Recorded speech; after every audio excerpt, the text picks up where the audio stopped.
Hello, you are watching On the Move with Lady Kate, brought to you by Afro USA TV, celebrating great women in our community.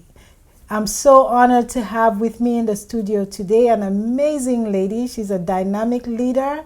Her name is Dr. Njwen Anyangwe-Ngute, who is here with me today in the studio. How are you? I'm doing wonderful, Lady Kate. Thank you so much. Thank you for inviting me to this show. Thank you for just honoring women that have achieved within the community. Thank you so much. And I can't go forward without saying thank you because you've been such a good person, just empowering young girls through your Miss Africa USA pageant and your Miss Cameroon USA pageant. And you always shine the light on other women. Just thanking you for celebrating the achievements of other women. Oh, I am so humbled.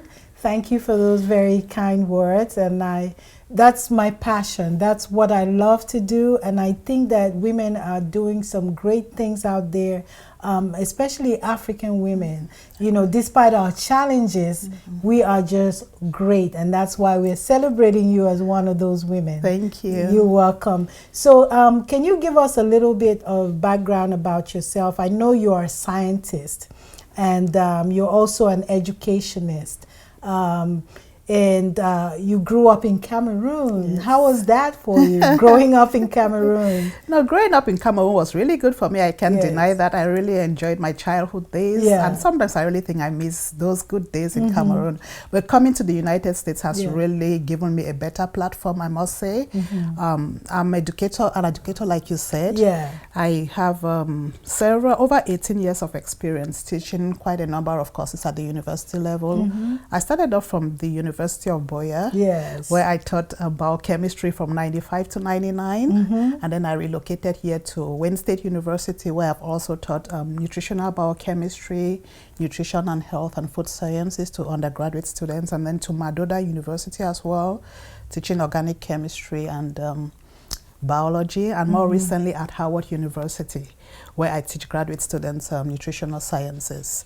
So, but to me, education isn't just about classroom teaching, quite frankly. It goes beyond that. I think with the gift I have of speaking, I just thought I should use it in a different way, or in addition to what I do as a teacher, to impact lives through motivation and inspire others. So that's why I really do what I do as an educator. And you know, as a professional though, and as a scientist, I think I have to use my talent and my passion in motivating other people. And quite frankly, I feel so rewarded. It's so fulfilling for me when I do that. And as a scientist, I really have a very diverse background. First degree master's in biochemistry and then PhD in food science and nutrition, but with an emphasis in cancer biology and molecular biology, and my postdoc was all on cancer biology as well. I'm also currently a regulatory toxicologist at some agency in the United States. And I really love what I do because it's all about promotion and protection of public health. Wow. That's why your profile is so powerful. We're happy that you are an immigrant woman in the United States making a big difference.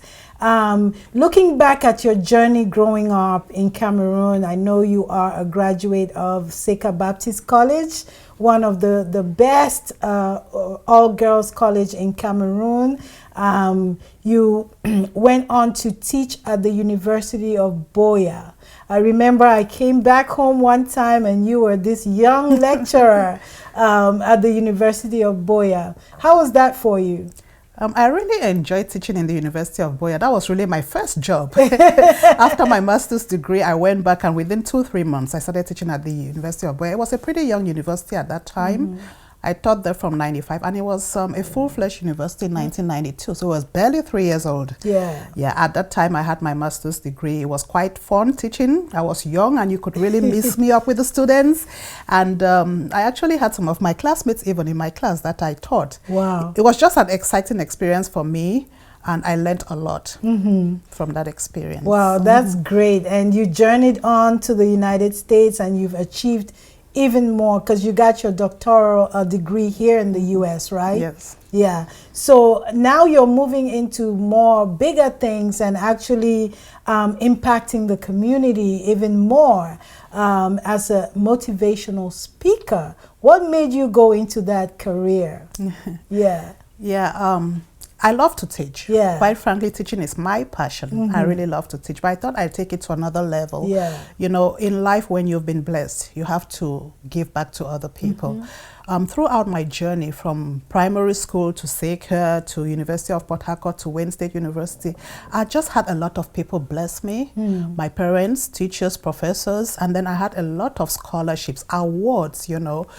Some of the awards that stood out in my mind would be like the chemistry prize in Seeker. Yeah. Oh, yes. I had the first prize in chemistry, graduating class 85. Yep. And that prize came from an individual, Mr. Raymond Koge, who was the owner of the Rainbow Rainbow Chemist. Chemist. May Yes. so rest in peace. Yeah. I moved on to Wayne State University, and I got a number of scholarships by families.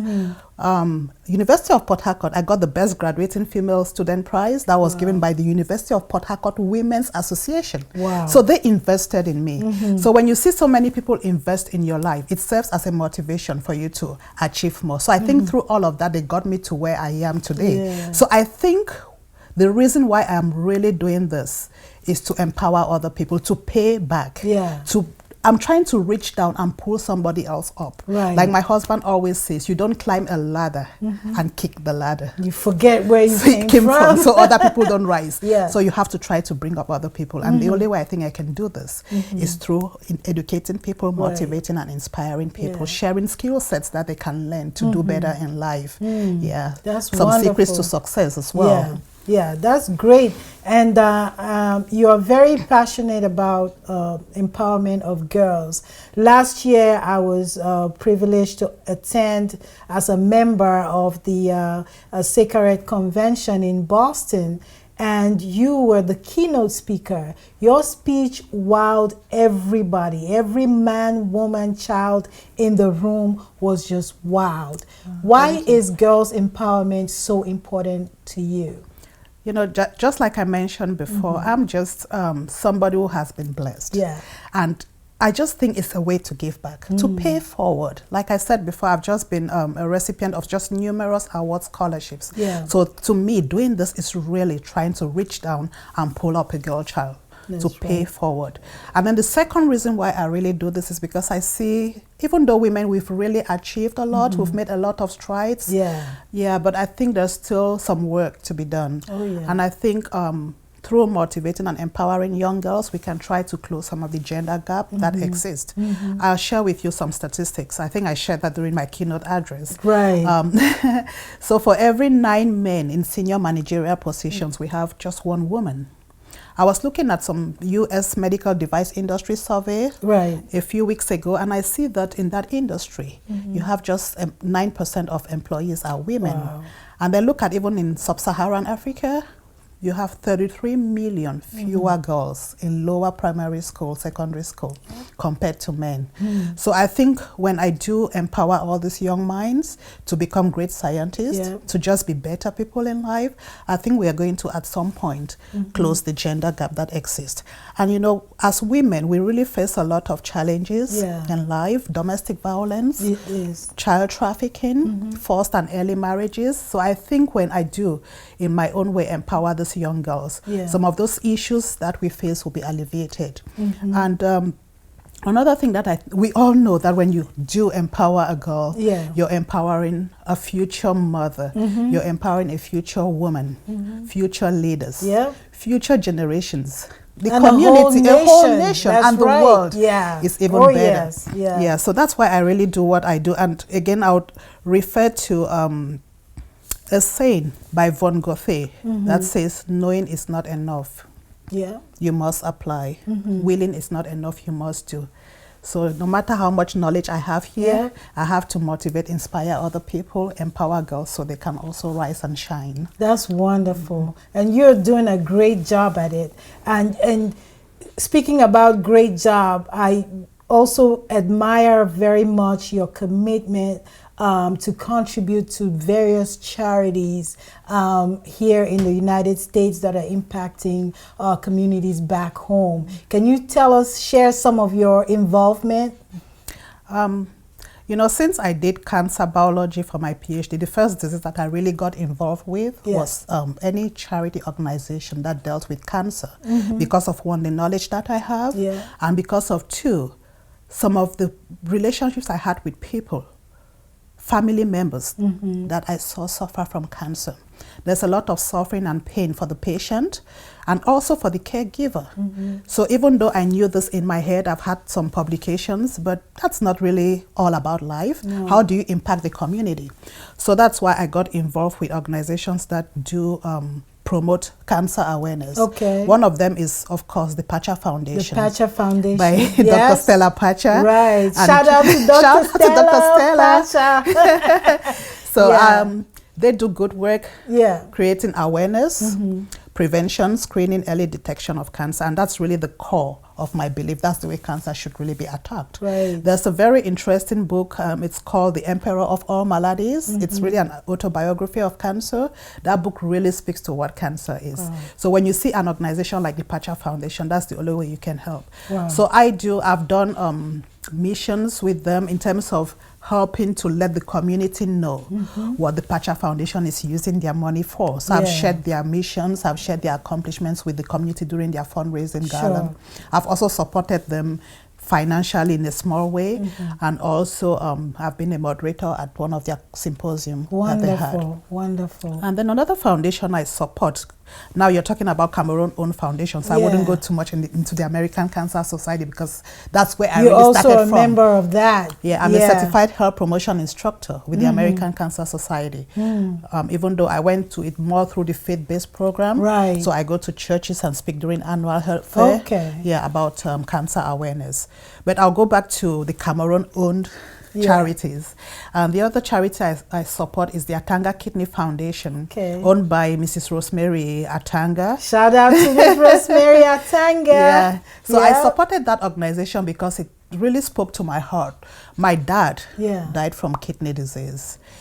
He had a kidney transplant in 87 and he passed away in 88. But he was lucky though. He had an altruistic brother, my Uncle George, Anyangwe, who donated his kidney to him. My uncle lived for 27 good years. He did? Yes, after donating the kidney. You know, so I've always supported kidney just by doing donations like to the National Kidney Foundation. Right. So when Rosemary called me and told me about this, I thought, oh wow, this is a way for me to pay. You know, just to support my father's legacy. My father died from kidney disease. I wouldn't want somebody to go through that.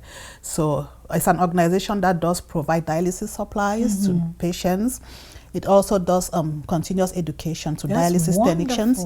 Wonderful. And also pay for dialysis for patients and trying to create awareness of organ donation. Right. So how else could I just think about my father other than to support an organization like this? So that's why I support the Atanga Kidney Foundation. Right. And the big one for me is the American Cancer Society, like I already said. That's why I started off in 2006 and then became a certified health promotion instructor in 2010. Wow. Yeah. That's wonderful. You do a lot of work. Thank you. And, you know, you work with women, you inspire women, you empower girls. This year, United Nations calls on women to press for progress. We just celebrated Women's Day, and all over the world, women were celebrating the advances. What last word do you have for our women out there? You know, Lady Kate, I can't really go off this without saying March 8th is actually my birthday. Oh, wow. So I'm just so honored and excited to celebrate my birthday with so many powerful women all over the world. All over the world. Yes. Special. Yes. So my message for women is that we should continue, like you said, it's press for progress, right? That's the motto. So what we should do as women is to make a concerted effort to try to close this gender gap that exists. Let us as women invest in other women, invest in girls through education, through economic empowerment, through health, so they too can rise and shine like us. Let us as women learn to build each other up rather than tear each other down. Let us as women join organizations that will fight against things like sexual harassment, the Me Too movement, Time's Up movement. Let us continue to support each other. Let us continue to press for progress. Yes. I think we can do it as women. I believe we can. We will. That's right. Wow. I'm just wowed by, you know, you and what you do and what you're able to share and inspire others. You're such a great woman.